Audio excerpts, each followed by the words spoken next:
भागवत कथा ज्ञान गंगापुर सिटी के पुरानी अनाज मंडी श्री सीताराम जी के मंदिर में 11 जून से शुरू हुई श्रीमद् भागवत कथा का 18 जून को हवन, पूर्ण आहुति और प्रसादी के साथ हुआ समापन।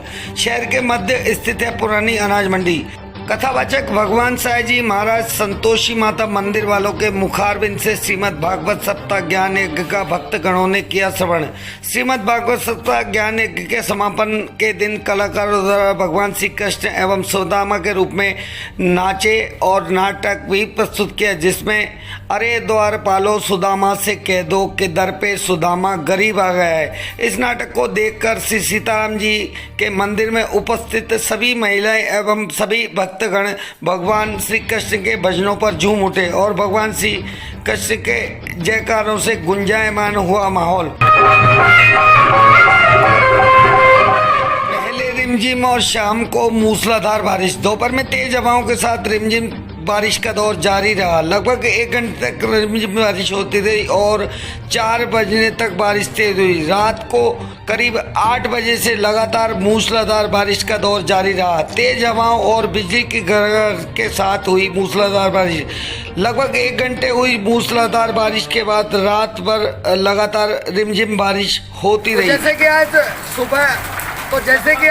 दोपहर 2 बजे से बारिश का दौर जारी था। पहले रिमझिम बारिश हुई, फिर तेज हवाएं चली और उसके साथ बारिश फिर तेज हुई और 1 घंटे के बाद बारिश फिर थमी। शाम को करीब 7:30 बजे से मूसलाधार बारिश यहाँ हुई है और लगभग 1 घंटे बारिश हुई है, जिससे यहाँ के शहरवासियों को और निवासियों को गर्मी से काफी हद तक राहत मिली है। चोरों ने मंदिर को बनाया निशाना, दान पात्र से नकदी व अन्य सामान किया पार।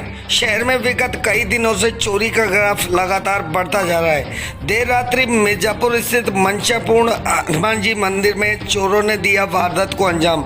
मंदिर से दान पेटी से 1270 रुपये, झालर, इलेक्ट्रिक मशीन, आरती करने वाली की चोरी। मंदिर के पुजारी ने चोरी की सामान की जानकारी देते हुए बताया कि शहर में चोरों के हौसले इस समय बुलंद है और पुलिस चोरों की नकेल कसने में दिख रही है विफल। मामले को लेकर पुलिस को सूचना दे दी गई है। नुकसान बहुत हो गया साहब। यहाँ 1270 रुपए तो हनुमान जी के दान पेटी के थे। बाकी का है जो मशीन थी आरती करने के बाद में रखी हुई थी और अन्य सामान जो झालर था, बाकी का जो सामान पड़ा हुआ था कोई कह नहीं सकते, छोटा मोटा सामान रहता ही है। उन्होंने तो चोर तरफ से ताड़ा हिंगल से तोड़ के, पूरा ताड़ा है हिंगल से तोड़ के, जिसके बाद में लेके गए। सुबह आए आरती के टाइम पे देखा तो सब ताड़ा टूटे मिले। बामनवास के उपखंड चांदनौली गांव में पानी की समस्या को लेकर लोगों ने किया प्रदर्शन।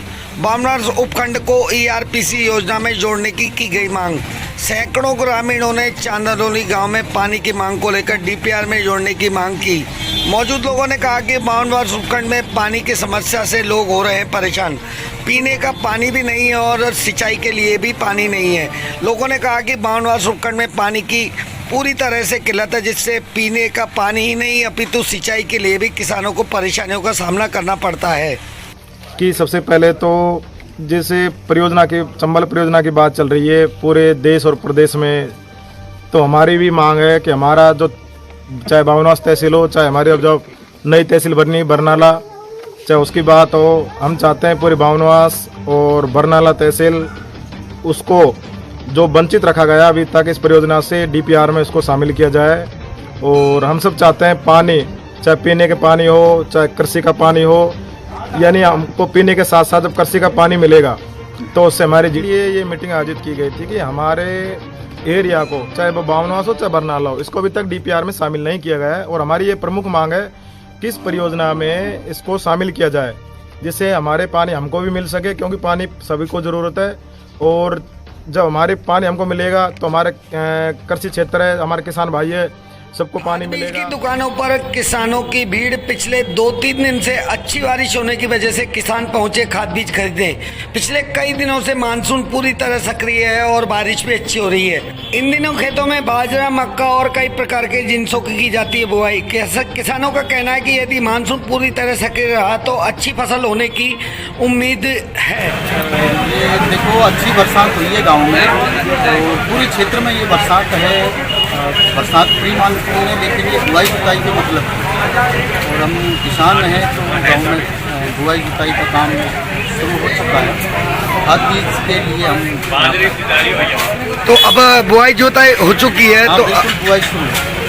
अब खाद दिया जाएगा खेतों में। पहले अभी बीज लेके जा रहे हैं, बुआई जोत निकल रही है। जोत निकलने के बाद फिर बाजरे की, गुआर की, मक्के की, ज्वार की, इनकी बुआई।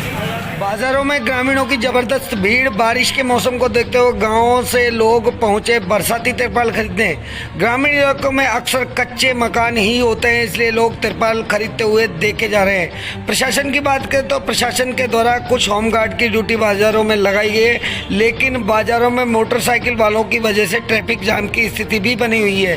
पानी से बचाव के लिए बाजारों में लोग तिरपाल खरीदते हुए देखे गए। तो मैं इस समय आप देख रहे हैं भीड़ बहुत जबरदस्त है। लोग अपने घरों में बारिश के पानी से बचाव के लिए लोग यहाँ तिरपाल खरीदते हुए नजर आ रहे हैं और तिरपाल बेचने वालों की दुकानों पर काफी भीड़ नजर आ रही है। गंगापुर सिटी के प्रत्येक बाजार में स्थिति यही देखने को मिल रही है। पुलिस प्रशासन के द्वारा होमगार्ड भी लगाए गए हैं बाजारों में भीड़ को नियंत्रित करने के लिए, लेकिन कहीं ना कहीं एक सवाल यह भी उठता है कि मोटरसाइकिल बाजारों में घूम रही है, जिससे ट्रैफिक जाम की स्थिति भी बन रही है। मालगोदाम रोड पर दिन में जलती हुई पोल पर हाई मास्क लाइटें। पूरे शहर में रोड लाइट के मामले में कहीं भी देख लो यही नजारा आए दिन देखने को मिलता है। नगर परिषद के विद्युत कर्मचारियों द्वारा नहीं दिया जा रहा है ध्यान। नगर परिषद आयुक्त को सभी बातें पता होते हुए भी मौन बैठे हुए हैं। जहाँ रोड लाइटों की आवश्यकता है वहाँ तो जलती नहीं है। दूसरी ओर शहर में मुख्य चौराहों पर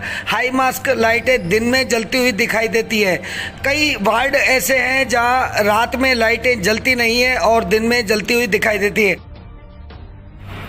एक तरफ राजस्थान में बिजली की कटौती, दूसरी तरफ गंगापुर सिटी में जलती हुई रोड लाइटें। इस समय हम खड़े हैं मालगोदाम रोड पर। जैसे कि आप मेरे ऊपर देख रहे हैं, इस पोल पर हाई मास्क लाइट लगी हुई है।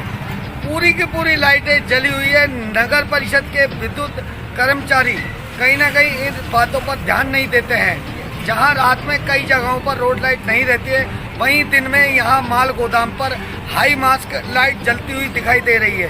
कहीं ना कहीं नगर परिषद के विद्युत कर्मचारियों पर यह सवालिया निशान लगाता है और नगर परिषद आयुक्त की अनदेखी का ये एक मुख्य कारण भी बनता है। कहीं ना कहीं नगर परिषद आयुक्त इस ओर ध्यान नहीं दे रहे हैं और गंगापुर की पूरी रोड लाइट की व्यवस्था इसी तरह से चल रही है और दिन में भी रोड लाइट जलती हुई दिखाई देती है। एक ही बारिश में रेलवे अंडरपास पानी से लबालब। महू की ओर जाने वाले रेलवे अंडरपास में हमेशा बारिश के समय यही नज़ारा देखने को मिलता है। कितनी सरकारें आई और गई, लेकिन वर्षों से उठ रही इस मांग को लेकर अभी तक नहीं हो पाया है कोई निराकरण। बड़े बड़े दावे करने वाले यहाँ के जनप्रतिनिधियों द्वारा आज तक नहीं हो पाया अंडरपास का कार्य। इस अंडरपास से कई गाँवों के लिए रास्ता निकलता है। पिछले कुछ दिनों पहले हमने आपको इस महू अंडरपास की तस्वीरें दिखाई थी, इसकी खबर दिखाई थी।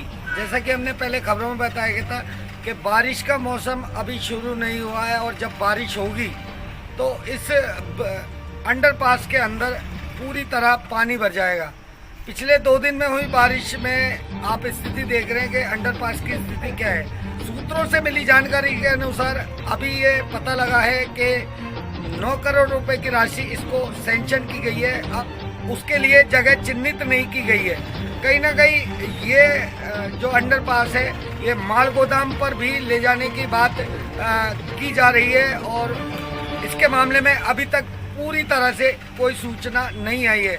लेकिन वर्तमान में जो हालात है, ये जो अंडरपास है इससे कई गांवों के लिए रास्ता निकलता है। अभी फिलहाल किसी भी प्रकार का कोई शिलान्यास नहीं किया गया है। आखिर वर्षों से उठ रही इस मांग को लेकर प्रशासन और रेलवे कब तक इस ओर ध्यान देगा और कई गांवों के लिए जाने वाले इस रास्ते में आप हालात देख रहे हैं कि कितना पानी भरा हुआ है। लोगों आने जाने में काफ़ी परेशानियों का सामना करना पड़ता है और आप देख सकते हैं कि पानी इतना भरा हुआ है। मेरे पीछे मोटरसाइकिल आधी डूबी हुई है पानी में और यहाँ जितने भी लोग गांव के लिए निकलते हैं उनके लिए रास्ता पूरी तरह से अवरुद्ध हो चुका है।